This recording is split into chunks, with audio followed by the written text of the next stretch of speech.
अगर आप बाइक या कार जैसे कोई भी ट्रांसपोर्टेशन मीडिया यूज करते हो तो कभी ना कभी आपका टायर पंचर हुआ रहेगा और आपको हवा भराने की जरूरत महसूस हुई रहेगी। सपोज आपके टायर की हवा पूरी निकल गई है तो प्रेशर इंडिकेटर जीरो रीडिंग दिखाएगा। आपके दिमाग में एक डाउट आ सकता है कि जब चारों ओर एटमॉस्फेरिक प्रेशर है तो फिर इधर जीरो प्रेशर क्यों दिखा रहा है। एटलीस्ट एटमॉस्फेरिक प्रेशर की वैल्यू मतलब कि 101 किलो पास्कल या फिर 14.7 psi तो भी दिखाना चाहिए था। ये मशीन इसलिए एटमॉस्फेरिक प्रेशर की वैल्यू नहीं दिखा रहा है because this is a gauge meter और एक खाली गेज प्रेशर की ही रीडिंग दिखाता है।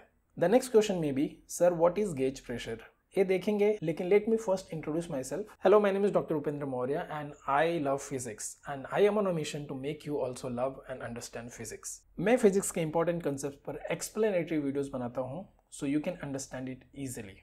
आप दूसरे वीडियोस भी इस चैनल के प्लेलिस्ट में जाके देख सकते हैं। आई एम श्योर कि you are going to love it. You are watching easy physics. Let's go back to our video. चलो गेज प्रेशर को एक डायग्राम की हेल्प से समझते हैं। इस डायग्राम में वाई एक्सिस प्रेशर दिखा रहा है। So bottom line represent zero pressure. इसके ऊपर एक लाइन है जिसे कहते हैं एटमॉस्फेरिक प्रेशर। एटमॉस्फेरिक प्रेशर को अलग अलग यूनिट में रिप्रेजेंट कर सकते हैं। For example 1 atmospheric pressure is equal to 101 kilo pascal या फिर बोल सकते हैं 14.7 psi। psi stands for pounds per square inch. So हम जब भी गेज प्रेशर की बात कर रहे हैं हम एटमॉस्फेरिक प्रेशर को एक रेफरेंस पकड़ रहे हैं। फॉर एग्जांपल सपोज आपके टायर में हवा भरना शुरू किया, इनिशियली प्रेशर जीरो बता रहा है। इसका मतलब है कि टायर और एटमॉस्फेरिक प्रेशर दोनों ही सेम है, इसलिए गेज प्रेशर जीरो रीडिंग दिखाएगा। अगर आपने हवा भरना चालू किया तो इसका डायल पे प्रेशर की वैल्यू बढ़ते जाएगी। सो अगर आपके टायर के प्रेशर का गेज रीडिंग 30 psi बता रहा है, इसका मतलब है एटमॉस्फेयर के प्रेशर के ऊपर 30 psi ज्यादा है। सो आई होप कि इतना क्लियर हो गया रहेगा आपको कि any pressure greater than atmospheric pressure is called positive gauge pressure.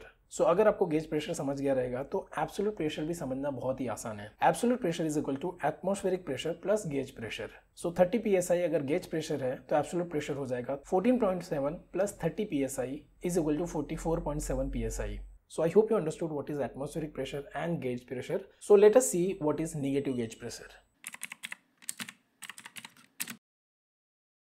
अगर प्रेशर एटमॉस्फेरिक प्रेशर से कम हुआ तो गेज प्रेशर नेगेटिव हो जाएगा। This means vacuum. सो आपको ध्यान में रहे कि vacuum does not mean zero pressure. इसका सीधा सा इतना सा मीनिंग है कि pressure is less than atmospheric pressure. So if absolute pressure is zero that means perfect vacuum. ये तब होता है जब कंटेनर में कुछ भी नहीं है, no air, nothing is colliding on the wall of the container, जिसकी वजह से प्रेशर इज जीरो। सो क्या लगता है आपको एब्सोल्यूट वैक्यूम में गेज प्रेशर एक्चुअली कितना रीडिंग दिखाएगा? एब्सोल्यूट प्रेशर इज 0 psi या फिर 0 पास्कल, क्योंकि कंटेनर में कुछ भी नहीं होना चाहिए। लेकिन गेज प्रेशर दिखाएगा -14.7 psi क्योंकि एटमॉस्फेरिक प्रेशर से 14.7 psi प्रेशर कम है। सो आई होप आपको गेज प्रेशर, एटमॉस्फेरिक प्रेशर और एब्सोल्यूट प्रेशर में क्या रिलेशन है वो ठीक से समझ गया रहेगा। सबसे सिंपल प्रेशर मेजरमेंट डिवाइस है यूट्यूब मैनोमीटर। ये वाला यूट्यूब नहीं, एक्चुअली दूसरा वाला, यस दिस वन। अगर आपने एक साइड पे प्रेशर अप्लाई किया तो उस साइड का लिक्विड नीचे जाएगा और दूसरे साइड का ऑब्वियसली ऊपर आएगा। लिक्विड में सेम हाइट पे सेम प्रेशर होता है, सो इस लाइन पे सेम प्रेशर होगा और जो हाइट ऊपर गया है उतना ही प्रेशर डिफरेंस होगा। So by using the formula rho into g into h हम प्रेशर एक्चुअली कैलकुलेट कर सकते हैं। चलो इसको एक रियल लाइफ एग्जांपल के साथ समझते हैं। मान लो मैनोमीटर के एक आउटलेट को आपने बलून से कनेक्ट कर दिया। बलून के अंदर कॉम्प्रेस्ड एयर है तो मैनोमीटर का वो साइड नीचे दब जाएगा। सिंस लिक्विड कॉम्प्रेस नहीं हो सकता, दूसरा साइड ऊपर आ जाएगा। लिक्विड में सेम लेवल पे सेम प्रेशर होना चाहिए, मतलब इस लाइन तक प्रेशर को निग्लेक्ट कर सकते हैं, इसलिए प्रेशर हो जाएगा P is equal to rho into g into h. Suppose इस कंटेनर में हमने पानी यूज किया था तो rho is equal to 1000, G is equal to 9.81। Suppose height difference is 20 centimetre, इसका मतलब है H is equal to 0.2 metre. इस फॉर्मूले में रखने के बाद में pressure is equal to 1962 pascals. So 1962 pascal is the gauge pressure because atmosphere से इतना ज्यादा है। चलो इसके लिए एक और एग्जांपल देखते हैं। मान लो आपने एक एंड को किसी कंटेनर में फिट कर दिया, वहां उस टाइम डिस्प्लेसमेंट कुछ ऐसा हुआ। इसका मतलब इस कंटेनर में प्रेशर एटमॉस्फेरिक प्रेशर से कम था, इसलिए वाटर उस डायरेक्शन में ऊपर चला गया। This means gauge pressure is negative क्योंकि इस कंटेनर के अंदर लो प्रेशर या फिर वैक्यूम था।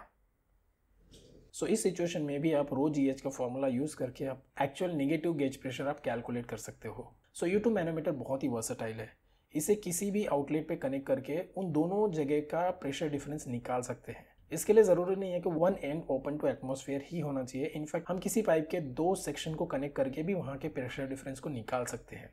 जिस साइड का लेवल नीचे जाएगा मतलब उस साइड में ज्यादा प्रेशर था, एंड रो जीएच का यूज करके हम प्रेशर की वैल्यू को कैलकुलेट कर सकते हैं। सो आई होप आपको प्रेशर मेजरमेंट के टेक्निक समझ गए रहेंगे और आपको ये भी समझ गया रहेगा कि यूट्यूब मैनोमीटर इतना पॉपुलर क्यों है प्रेशर मेजरमेंट के लिए। So that was the video guys. I hope आपके सब डाउट्स क्लियर हो गए रहेंगे। Just in case if you still have any doubt you can post in the comment box. Thanks for watching, see you in the next video.